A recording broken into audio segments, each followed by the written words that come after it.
Welcome back, everyone. I'm here with another Bible story for you all for April the 28th, 2024. Okay, with also the activities, the kids and I already did it. So this Bible story is titled Deborah Helps God's People Bible Story. Okay, the God who speaks. Deborah, with guidance from God, sent for the warrior Barak, telling him the Lord had commanded Barak to gather 10,000 men from the tribes of Zebulun and Naphtali and lead them to Mount Tabor. Deborah plotted to lure Sisera and his army into the Kishon Valley, where Barak would defeat them. Judges 4:5-6. Barak refused to go unless Deborah accompanied him to inspire the troops. She agreed but prophesied that the victory will be credited to a woman, and she said, I will surely go with you. Nevertheless, the road on which you are going will not lead to your glory, for the Lord will sell Sisera into the hand of a woman. Judges 4:9. We read in Hebrews 11:32 that Barak is mentioned as a great man of faith who conquered kingdoms. Barak, Barak is the man who came when Deborah summoned him because he believed that God spoke through her as his prophet and was with her in a special way. Who, much like Moses who refused to go forward unless God went with him and his people in Exodus 33, Barak was general of the troops to Deborah's commander-in-chief. This was unusual, especially since Deborah's additional prophecy was that the Lord was going to hand Sisera over to another woman who would be praised for her courage.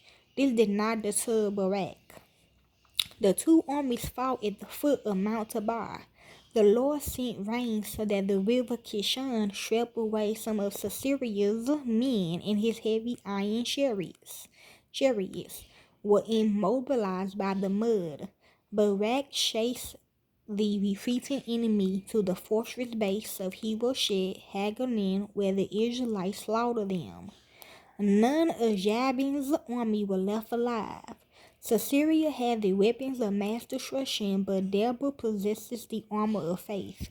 Ephesians 6:10 and 1 Timothy 6:12 developed this idea of godly protection. In the heat of the battle, Sisera deserted his army and ran to the camp of Heber, the Kenites, near Kadesh. Heber and King Jabin were allies, so this would have made perfect sense. As Sisera staggered into Heber's wife Jael welcomed him into her tent. The exhausted Sisera asked for water, but Jael gave him curdled milk, a drink that would make him drowsy, and a rug to sleep under. Sisera asked her to guard the tent's door and divert any enemies. When he fell asleep, Jael crept in with a tent peg and a hammer. She drove the peg through Sisera's head. Then Barak arrived, and Jael showed him the dead body of Sisera. After the victory of Deborah and Barak sang a hymn of praise to God in Judges 5 called the Song of Deborah. From that day on, the Israelites grew stronger and destroyed King Jabin. So perish all your enemies, O Lord, but may your friends be like the sun as it rises in its might. And the land had rest 40 years. Judges 5:31. The poetry in chapter 5 of the Song of Deborah tells a fast-paced story with eyewitnesses details. Like the book of Lamentations and Mark's Gospel, it leaves the reader breathless. It shares parables with Judith, who beheaded Holofernes, an Assyrian general, and thus saved her people in the book of Judith, chapter 13:23-25. Deborah sings about the Lord, but to the Israelites, such as the earth trembled, and the heavens poured the clouds, indeed poured water. 5:4-5. There was a cosmic battle, since the stars in heaven fought against the doomed Sisera and the Canaanites. 5:20. It required Deborah's reliance on God in this holy war, and his victory given over to Yahweh. 5:5. Deborah's song echoes some of the nature imagery found in Moses and Miriam's which is the second machine name, Song and Exodus. I think Moses is, could be me, I don't know. Or that could be him. I think it's him, like the God, the real one. 15:1 through 21, and follows the model of immortalization, a victory in music. Nature is included in our stained glass window in the elaborate foliage for framing Deborah, ensuring that she is perceived as at one with the world because she is at one with God. Deborah's concluding words support Jael's actions, pronouncing her most blessed of women in Judges 5:24. Thank you. Similarly, Elizabeth calls Mary blessed in Luke 1:39 through 56. Mary's magnificent song in which the proud are scattered and the mighty brought down from their thrones repeats some of the same ideas found in Deborah's victory song, a common genre in Egyptian and Mesopotamian literature. According to rabbinic tradition, Deborah also wrote Psalm 68 since it clearly resembled both chapters 4 and 5.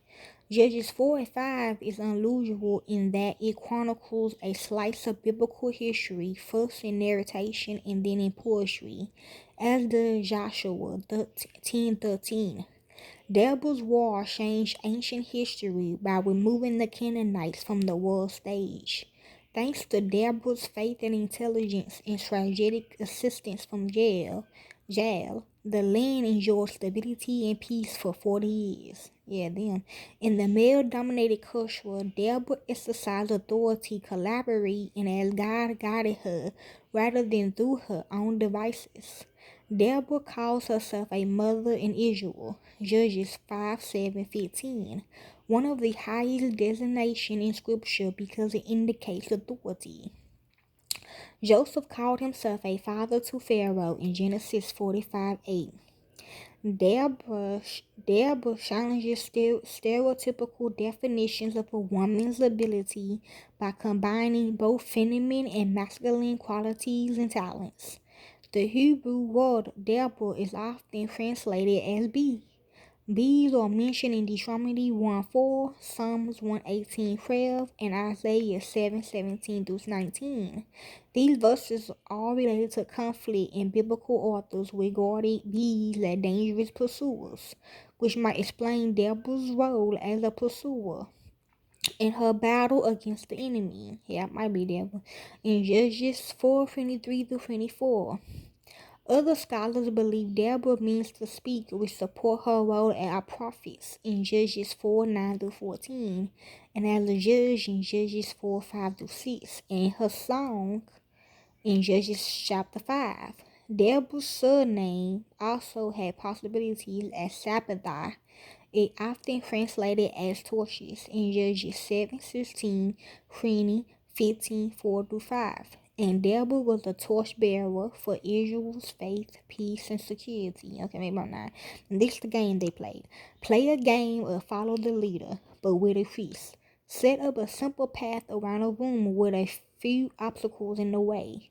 One person is blindfolded and the other person has to guide them through the path by giving instructions. This is a great way to practice the leadership skills of listening and obeying. Of course, you need to make sure that you trust the person giving the instructions. As you listen carefully to the commands and follow them, think about Deborah and the way she trusted and obeyed God. And they also had to reflect. Throughout Israel's history, God showed the people of Israel that they could trust Him, even in what seems like hopeless situations. He showed His faithfulness time after time. God called leaders for His people who would trust and obey Him. In this story, Israel's small army was facing a terrifying enemy that seemed too big to defeat. Oh. Israel's general Barak was too afraid to trust God's word and follow his directions. Deborah, however, remembered God's power and faithfulness and obeyed him. Because Deborah listened to God and obeyed his commands, Israel was freed from slavery. Okay, y'all, that is the Bible story of Deborah and how she helped God's people. Look in the description box. I'm just gonna put some songs down there. Okay.